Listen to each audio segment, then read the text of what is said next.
The new access path to the back area is coming along. Lots of concrete mixing going on. They dug this out and put down some rock, broken bricks, etc. And yeah, that'll give me a nice wide path. Well, anything we can get around the corner behind me, we'll be able to get through here. That's good. Not sure that bag of cement in the rain there is a good idea, but hey, I'm not the one making decisions. But I do think this is an illustration of why I'm cautious about who I will let use my machinery. Because the wheelbarrow didn't fare too well. I don't know whether that was through doing something silly or doing something that was a bit ignorant. But yeah, it's toast. Good for moving bricks. Maybe gravel. Probably not sand. Definitely not liquids. Here we go.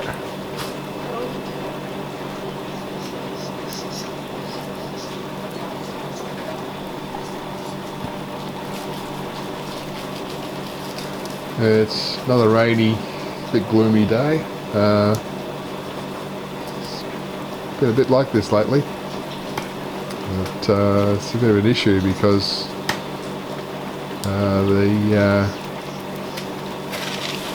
batteries for my off-grid system don't necessarily get fully charged across the day. I think at the end of the day, yesterday, they were up to about 80%. So we got through the night. Only got down to about 30-something percent, but I do have range anxiety. If it was an electric vehicle, I'd be quite concerned because I would get nervous I was going to be stranded far from home. But the plans for the new shed, which will go sort of where that pile of gravel is and back to the left. I'm going to stick another off-grid system on the shed, and that one is going to actually provide backup to the house one and be backed by a diesel generator. So the idea is that if the house system state of charge gets too low overnight, and it says, okay, I'll draw from the shed system.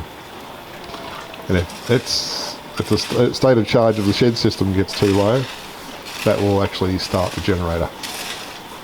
So we should reach a point where we never have to worry about blackouts in the house. But yeah, that's the state of play with the access to the back. Let's go and see what's happening with the well around Lizu's house. Well, the lining of the well with bricks continues. So there's somebody down there at the moment doing bricklaying. And for some reason or other, there's another pile of bricks over here. I wonder what this one's about. So that's within the rice factory boundary. The buyer was going to buy a whole lot more bricks for my shed, so I wonder if that's some of them.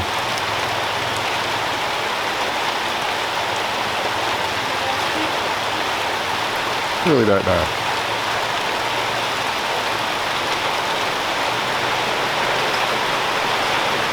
Nice big mango growing on that tree.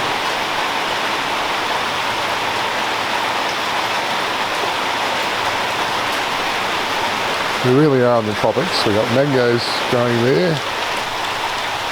Bananas here growing at the back door.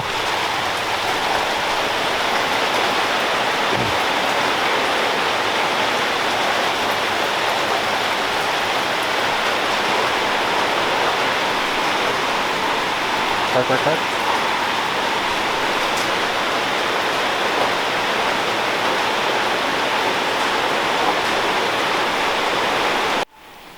Another thing that's on the go at the moment is a door for my lounge room.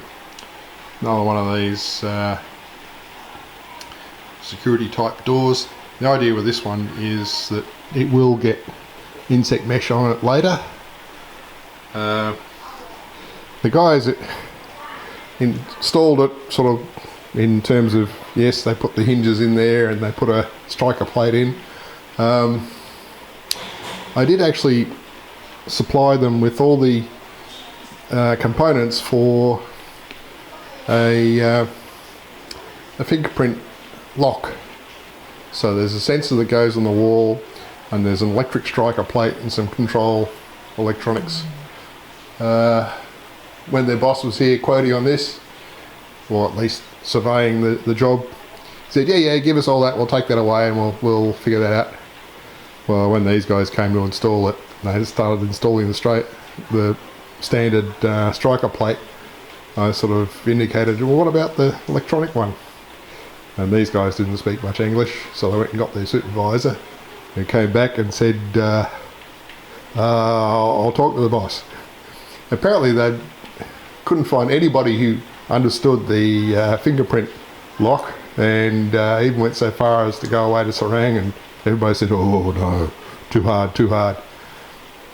So I said, that's okay, just install what you're doing then, I will do it. Because it's not that hard. So here I am in the process. I have the standard striker plate there. I've taped up, and what I'm going to do is substitute this one. So I've got a bit of carving to do. So, yep, not hard to do that part, but yeah, these guys, yeah, skills are not high. And I'll finish putting the door closer on up there when I'm prepared for it to close the door on me. I've got the arm for it here, so I'll just fit that later. But yeah, bit of work for me to do there. There's another electronic lock system for the back sliding door on the rear airlock. Undoubtedly they won't figure that one out either, so I'll have to do that one. But that's okay. I tapped myself on the chest and said, technology, that's my job. So I think they're glad to ditch this one. But yeah, that's on the go. So I'll show you a finished result later. Well, Azra came along when I was about halfway through, so he took over the grunt work. So now I put the door closer on after we got the rest of it done. Otherwise it was going to be fighting it all the time. So we have the electric striker in there now, and the fingerprint pad, but the electric striker is just connected to this cable which goes to the reel. You probably can't see in this light, there's a cable that we fed through. There's 6 wires in that, and with the 2 wires for the striker, I figure that if I use a bit of Ethernet cable and a terminal block there, I can join it all together and then feed it around. I'll actually feed it around to this side of the CD rack, and there's the control box.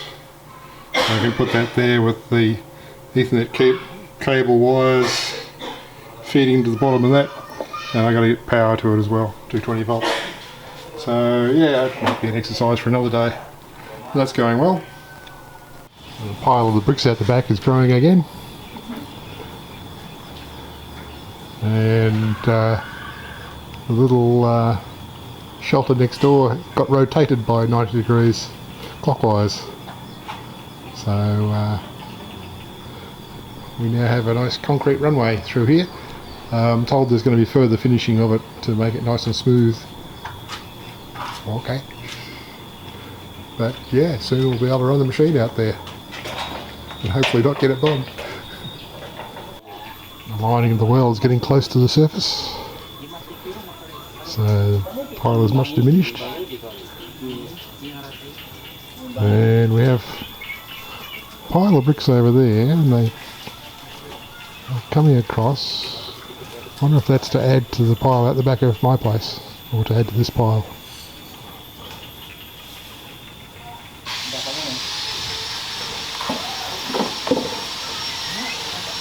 That is this pile by the look of it. And we can hear angle grinder behind us cutting tiles. That's for a tile surround on our basin in the bathroom area. I'll give you a glimpse of the other thing that's going on too. This is the tiles that you could hear being cut in the background earlier using the angle grinder. Again, this is not what we thought we were getting, but well, sometimes it's easier just to go with the flow. So here's what the door and the rear airlock ended up looking like. So, sliding door.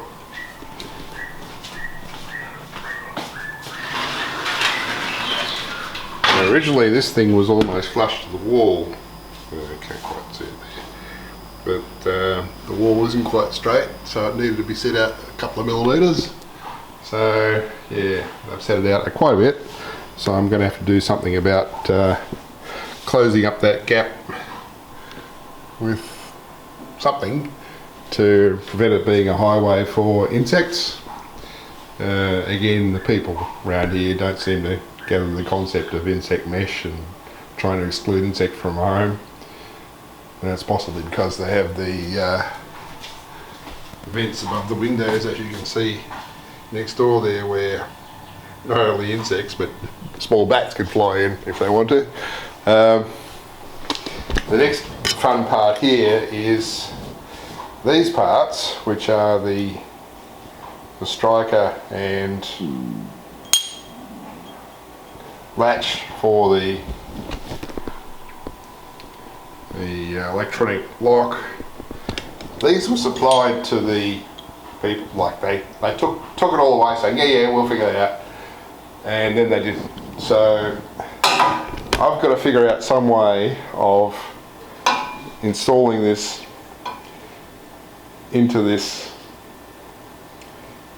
frame at the end here. So I'm going to have to cut something out, see if I can drill holes and then line them up, so then try and get screws through from the back side. It's going to be bloody difficult. So I have work cut out there for me. But again, I provided all this stuff. They took it away. They could have built it in, but no, too hard. So I've got to figure it all out. I don't know why they took it away in the first place. But oh well, it is what it is. So yeah, so that's a project for me.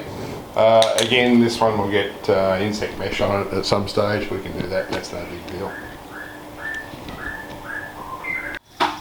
Well, construction continues. I kind of get the impression there must be somebody down the bottom. But we have the brickwork right up to the top now and a stable platform around it. So I'm sure that feels a little bit more secure. So,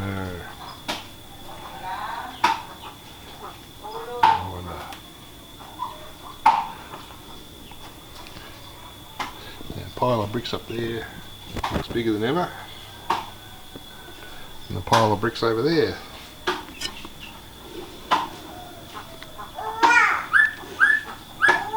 looking fairly substantial too. So we're getting closer to building my shed, but let's go around the other side of the house. The machine hasn't moved since last week.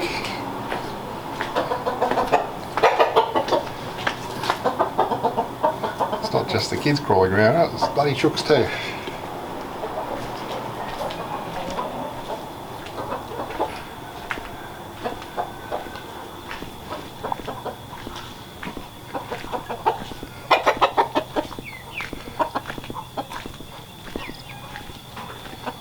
Looks like we've got a pretty good path now.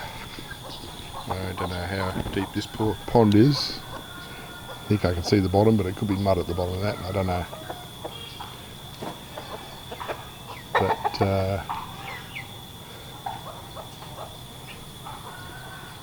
yeah, looks like we should be able to get out here with ease now.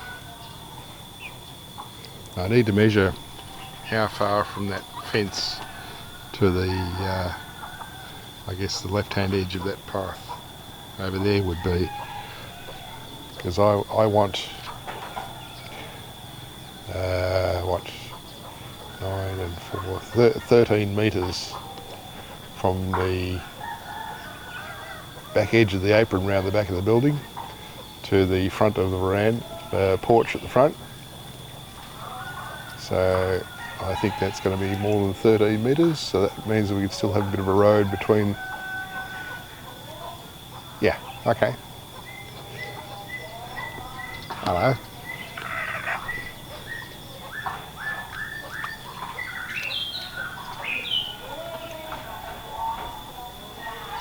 Yep, it's all good. Well, anyway, I'll wrap this up and edit out some of the crap and upload this week's video.